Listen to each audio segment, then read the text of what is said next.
were talking at the table over here a moment ago, and obviously I'm standing in for Dave Hansen today, so I can make all kinds of promises on Dave's behalf. And Dave will have to deliver them. But in all candor, Dave would love to have been here, but he is literally in Richmond testifying before the General Assembly. We've got a committee in the House and a committee in the Senate on the same topic, and part of our team is in one room and Dave's in the other room, and so he wanted me to send you his well wishes and his disappointment that he couldn't be with us. Well, thank you for inviting me here today. I'm new to local government here, but I'm certainly not new to Virginia Beach.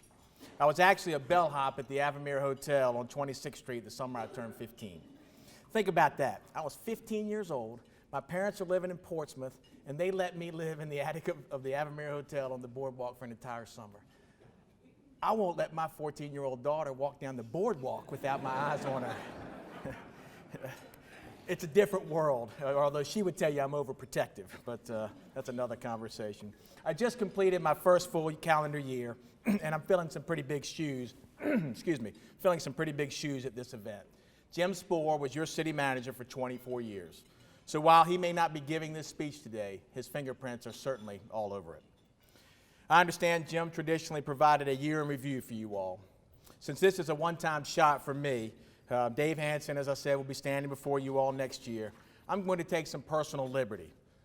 I will reflect on the past year quickly, but I want to focus on the coming year and the coming decades, because the promise of the next 20 years is what drew me to Virginia Beach. Some great things did happen in 2015. Virginia Beach invests in the fundamentals of local government extremely well. We are constantly building fire stations, roads, recreation centers, and 2015 was no exception.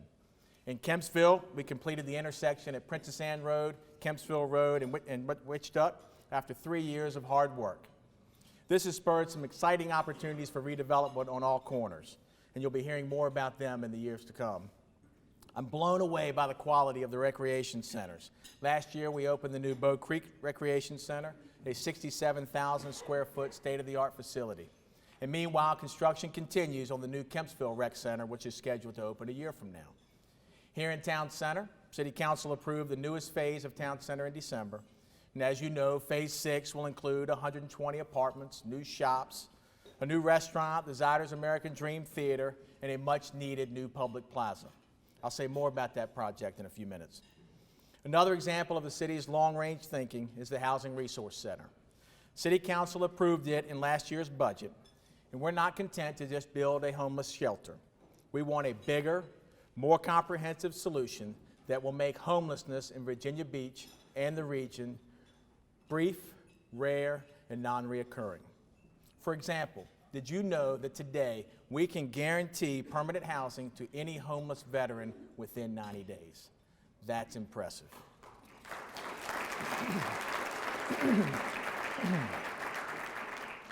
The beauty of the Housing Resource Center is it will be the one place in Virginia Beach where all the agencies and nonprofits that work on housing issues can collaborate.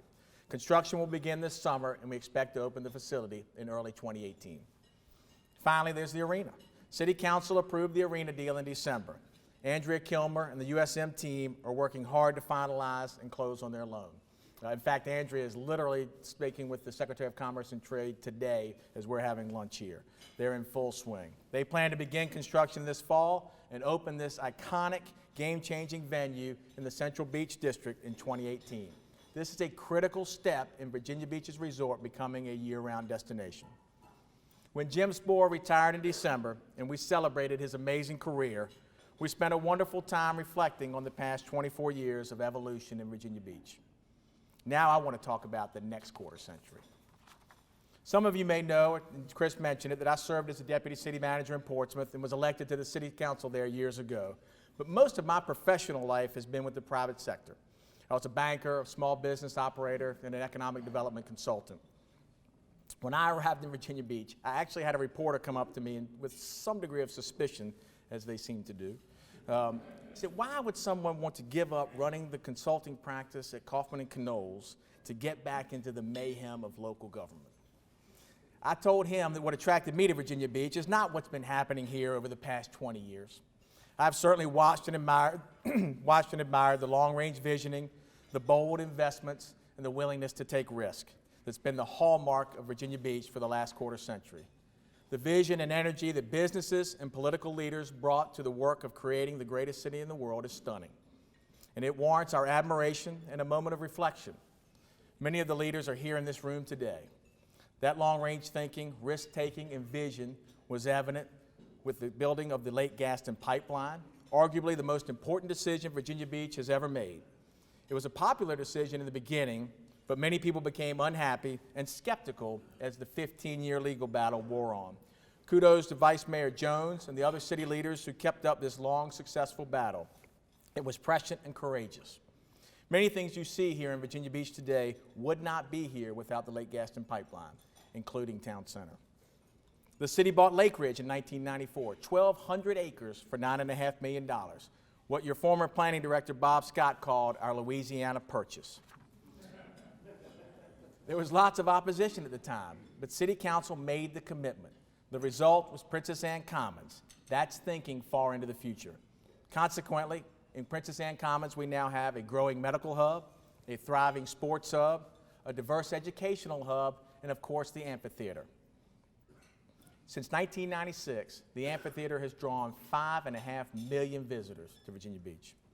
The vision and courage of our past leaders was evident with the creation of Town Center.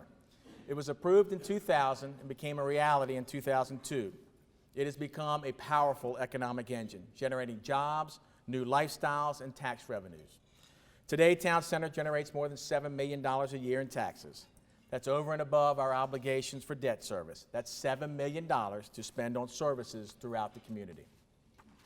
The vision and courage of our past leaders was evident with Operation Big Beach, along with rebuilding the boardwalk and seawall in 2002, that literally changed the landscape of the resort area, making way for new private and public investments that are continuing today.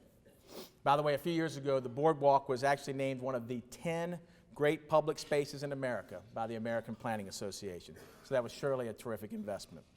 And as exciting and impressive as the recent history is, what attracted me to Virginia Beach is the next 20 years.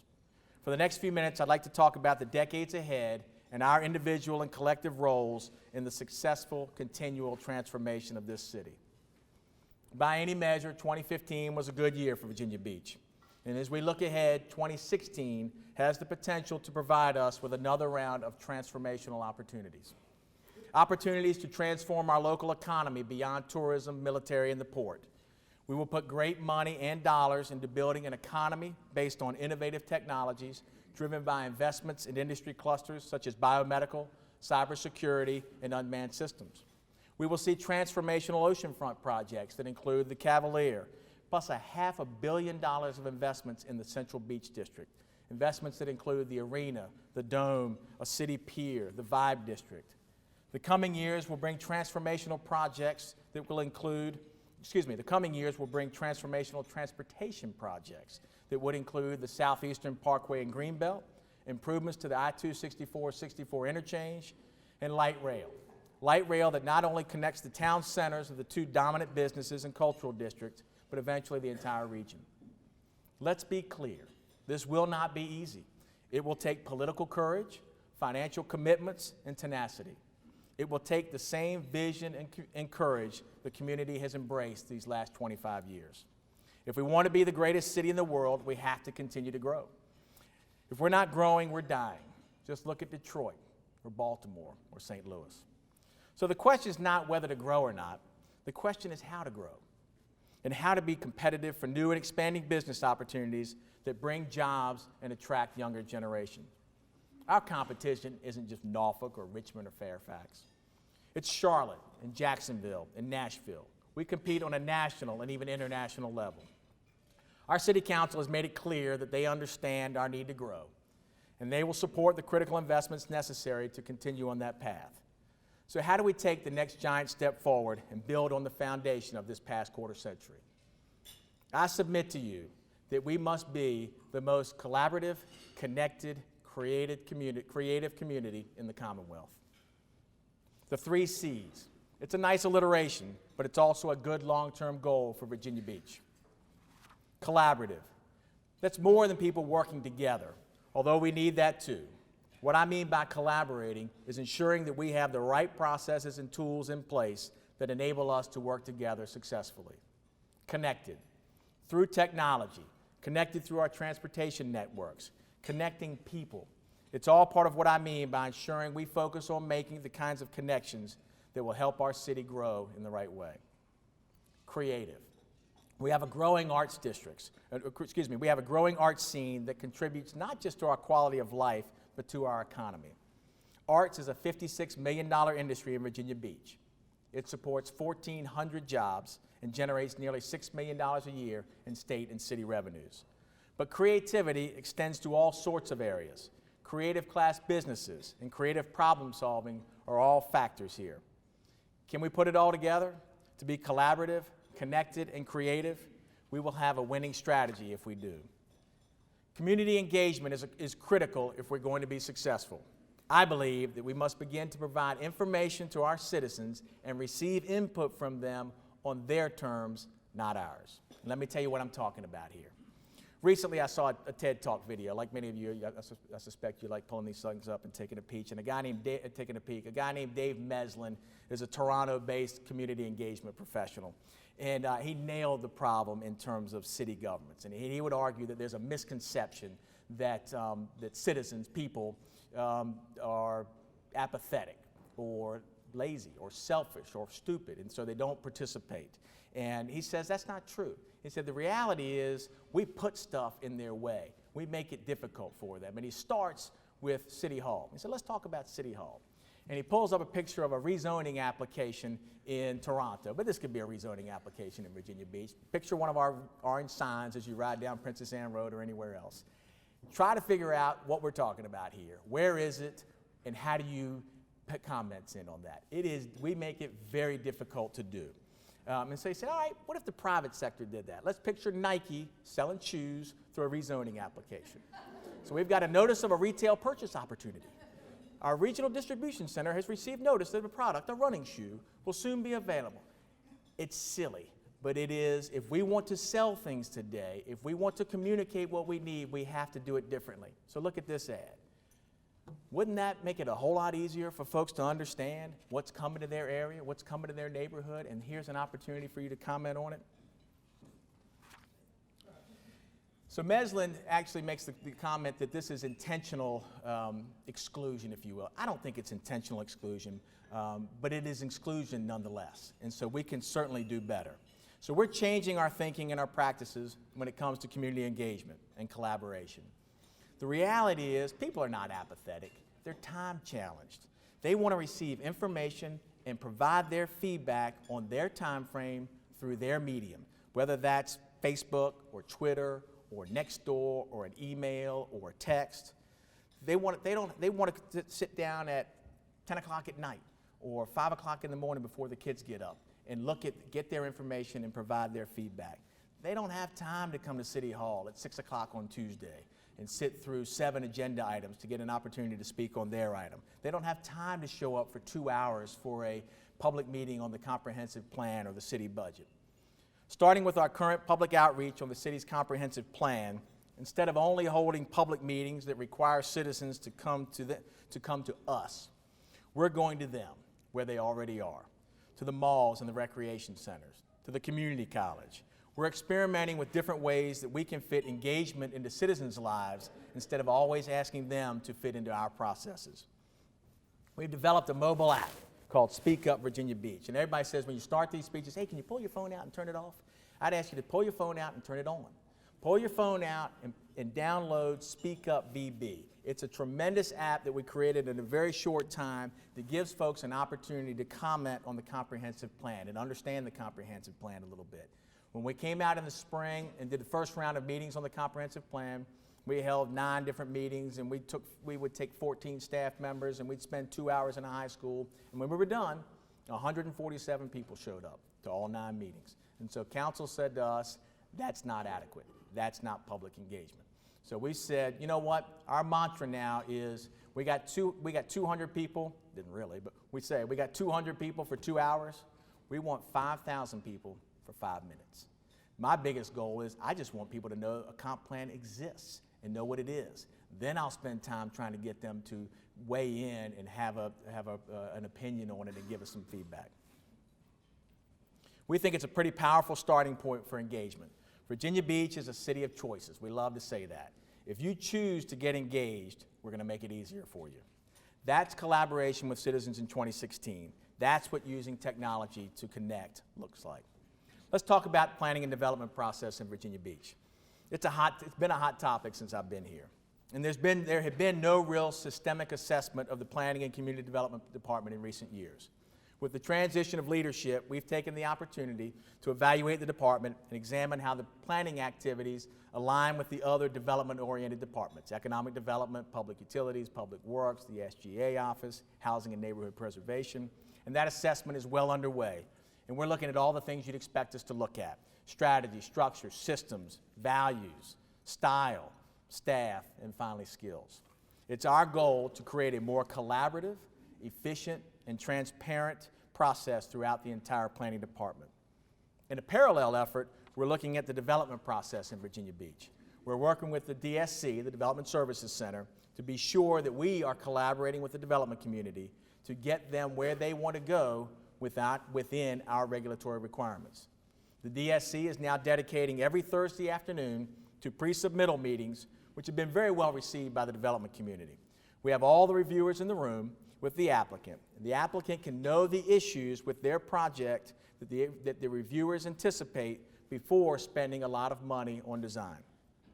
We're also working with Virginia Beach Vision, and they have agreed to host a series of forums with developers, lenders, architects, engineers, contractors, brokers, attorneys, to speak with our key staff about the development process from the private sector perspective, to understand what a delay in a review means to that private investor, private developer. The leadership in the planning department and I are meeting with the leadership at the TBA on a bi-monthly basis. Barry Frankenfield is a new planning director. That appointment has been very well received internally and externally.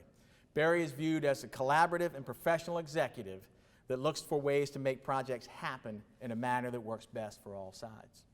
So let me give you some factoids from the fourth quarter. During the fourth quarter of 2015, which included the holiday season, the DSC held 34 project meetings with consultants and developers, including pre-submittal meetings, pre-design meetings, and meetings to resolve review issues. Our Permits and Inspections Office issued 8,144 permits valued at over $110 million and performed 92,437 inspections in the fourth quarter. I follow Governing Magazine on Twitter, and it's fun to see sort of what other cities have got going on, and in many ways, we've got the same issues. It's about every other week that an article comes up and talks about the planning in my city or the development process in my city, and I think it was Philadelphia. They told a little story, case study. In Philadelphia, same issues we've all had, said our goal is to expedite the permit approval process. And when they were done, they now will approve 50% of the permit applications that come in get approved the day they come in. How about that? All right. Told you I was going to ask a question. So let me ask you all a question. What do you think our percentage is? What do you think our percentage of approving permits the day they come in is in Virginia Beach? He says 0. No more guesses. Come on. 66%. 66%. I bet no one guessed it would be that high. So while some of the criticism we get is fair, and we're working to change how we work, we also have to do a better job of getting out the story about the great work that is being done. It's not all fixed, but boy, we've made some progress. I'm very excited about the future of planning and the development process in Virginia Beach. Frankly, it all begins with the comprehensive plan, which sets the vision for land use in the city. Talk a minute about fiber and broadband. Last year, the council appointed a task force under the leadership of Councilman Ben Davenport, I lost him, here he is, to explore the possibility of creating a broadband authority in Virginia Beach. The group reported back last week to the school board and city council. And while they are not recommending an authority, they did recommend creating a fiber network throughout Virginia Beach. How about this? City government already has 115 miles of fiber throughout Virginia Beach, connecting facilities like fire stations and police stations, libraries, City Hall. School division has another 110 miles of fiber connecting 84 school buildings. Put them together, and that's a heck of a network. There's an opportunity also to be an East Coast hub, which could be a real possibility of opening up Corporate Landing Business Park. Could be a landing point for fiber cable crossing from Europe and elsewhere. Most importantly, expanding the fiber network is vital to keeping citizens and businesses connected. It's a key part of Mayor Sessom's effort to attract biomedical investment in Virginia Beach. As I was reviewing these remarks last night, I felt a certain symmetry thinking of the vice mayor as the architect of our generation's landmark infrastructure project, the Lake Gaston Pipeline, and our youngest councilman in Davenport driving what could be the millennials' most important infrastructure project. So let's talk about regional connections. I've known Jim Spohr for about 15 years. And I really got to know him better a few years ago. There he is. I can't get away from this guy. But I got to know him better a few years ago when we were the co-chairs of a committee at the Hampton Roads Community Foundation. The foundation controls about $250 million of assets. If you're not paying attention to what they do, you should, because they've changed their model to focus on regional competitiveness, which is a change that a lot of their peer groups have made, particularly the Boston Foundation. And so the foundation had set up 4 study groups, one on leadership, regional leadership, one on workforce development, one on entrepreneurship, and then Jim and I were chairing the committee on industry clusters. So, did a lot of work, spent about a year on it. When I came down here, what I'd like to say is our study group created one job, mine. Now I'm proud to say that as Jim gets ready to spin Reinvent Hampton Roads out from under the Community Foundation as CEO of Reinvent Hampton Roads, we have doubled that number, and we have created 2 jobs.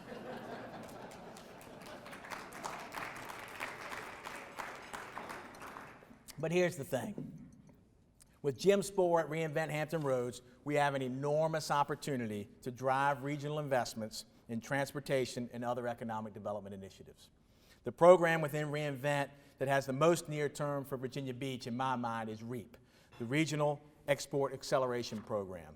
Run in conjunction with our Economic Development Office, this program will identify Virginia Beach companies that are well positioned for growth in exports nationally and internationally. That means we will focus on existing Virginia Beach companies that sell their goods and services outside the region, which actually grows the regional pie. Teaming with ODU, we will assess and engage with those companies to help them grow. All of this translates regionally. It's part of being collaborative and connected, not just in Virginia Beach, but throughout Hampton Roads. This is how we can successfully compete with the Charlottes, the Nashvilles, and the Jacksonvilles. So let's talk about creative. Many people don't think of the arts as being part of the city's business plan, but it is. It's a big part. What would New York or Los Angeles or San Antonio be without their thriving, profitable arts communities? What would Town Center be without the Sandler Center? In the past year alone, the Sandler Center held 389 events that drew 148,000 patrons. And how about this? The Sandler Center is approaching its 1 millionth customer since 2007. Soon we'll add the 300-seat Zyder American Dream Theater as part of the Phase 6 expansion of Town Center. It will support small-scale arts programs. It will help new budding artists find their voices. That's an underserved niche in Virginia Beach and the region, and it's good business. At this time, I think I saw Emily LeBeause.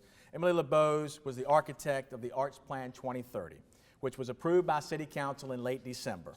It's a blueprint for the future of arts in Virginia Beach. It has 9 very specific goals. Among them are expanding the public art programming, strengthening and establishing distinctive cultural districts, supporting smaller scale arts programs, and expanding the Sandler Center. The arts is a big part of what I mean by creative, but I'm also talking about attracting jobs that Richard Florida calls the creative class. Not just arts, but scientists and engineers, university professors and architects. These professions focus on creating new approaches to problem solving, the kinds of jobs we need to attract to Virginia Beach to diversify our economic base. And we cannot talk about creativity in Virginia Beach without mentioning the Vibe Creative District. It was approved by City Council as a cultural arts district in April. Local and regional working artists and related entrepreneurs are turning a neglected part of the resort into a thriving place for creativity and entrepreneurship. The city offers a number of financial incentives to new or expanding businesses there. There were about 20 or 25 businesses in the area before the Vibe District was created. About 15 to 20 more are either new to the district, have moved into new space in the district, or will open soon. Among these new businesses are Chesapeake Bay Distillery, Java Surf Cafe, Hearth Restaurant, Esoteric Restaurant, the Stock Pot, and the North End Bag Company. Proof again that what's good for the arts is also good for business. So let me wrap up. I would submit that we're at a pivotal point in our continual quest to be the greatest city in the world. Here's my request of each of you. We cannot be complacent. We are the center point of the region, and you don't hold that position sitting still. When you see something you don't like, when you have a great idea, let us know. Call me. Call Dave Hansen or Cindy Curtis. Call Barry Frankenfield or Warren Harris or Brian Solis. But even better, help us solve problems. It's easy to sit back and watch the action.